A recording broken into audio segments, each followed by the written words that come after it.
And joining us now is Democratic Congresswoman Zoe Lofgren of California. She served on the House January 6th committee. Congresswoman, thank you for joining us. Talk to us about what this day means to you, given what we saw 4 years ago. Well, you can't help but think of the violence and the threat that that day brought to our country. I always call some of the police officers, Officer Sicknick's mother, they lost so much. There are officers who were injured so severely they couldn't go back to work. Brian Sicknick lost his life, all to defend our democracy and to save the Congress. Thinking back on that day and the trauma that so many people went through, the staff, and that some of the Republicans are trying to now say it didn't happen, it's pretty shocking turn of events. But today will be different. Democrats are not election deniers. I have no respect for Donald Trump, but I do have respect for the process and for American voters. He was elected president, and we will certify that election today.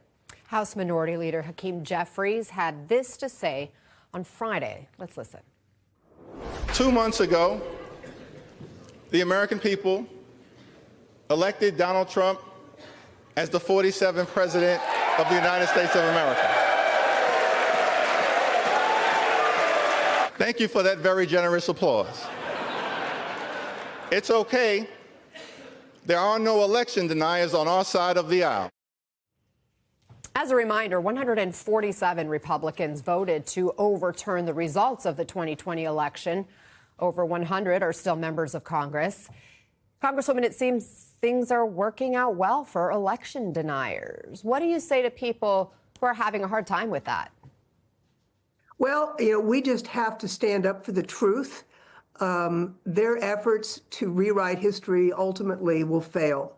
All you need to do is go to the government printing office website. You can find the entire report that we wrote and the facts. The funny thing is some of these members, the day after January 6th, 4 years ago, they were condemning Trump and decrying the violence. Now it's as if it didn't happen. So, it is a sort of a lesson in propaganda, if you will, but ultimately it will not succeed.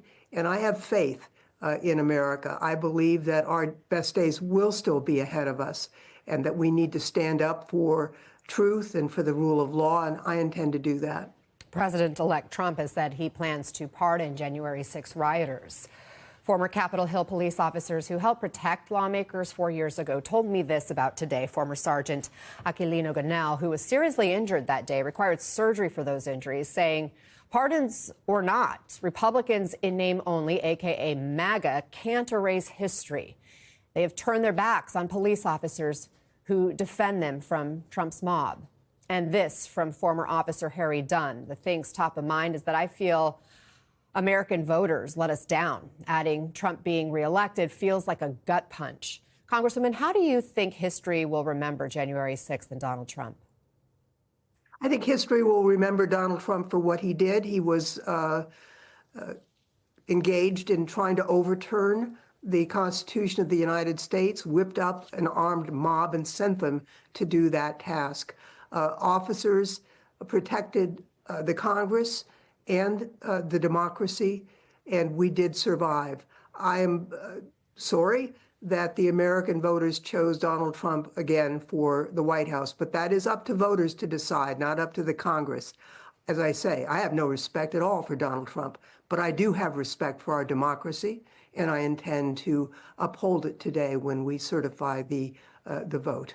Just looking ahead to the next administration, we have seen Trump ignore norms or push the limits of what's allowed. Now that he's gearing up for his second term after winning both the popular vote in addition to the Electoral College, what do you expect him to try or attempt in the next 4 years? Well, we'll see. His Project 2025 lays out the agenda, really some very radical proposals to damage Social Security and Medicare, to violate the Constitution, for trying to deport people who were born in the United States. I mean, a whole raft of really wild things. We are in the minority.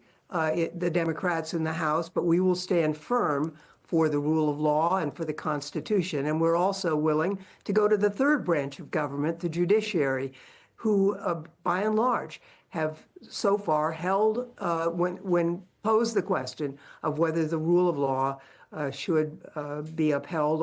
All the election challenges from 2020, all the judges, including the Trump-appointed judges, ruled that the objections were nonsense and without any evidence. So we will endure, we will persevere, and in the end, I believe our American democracy will survive.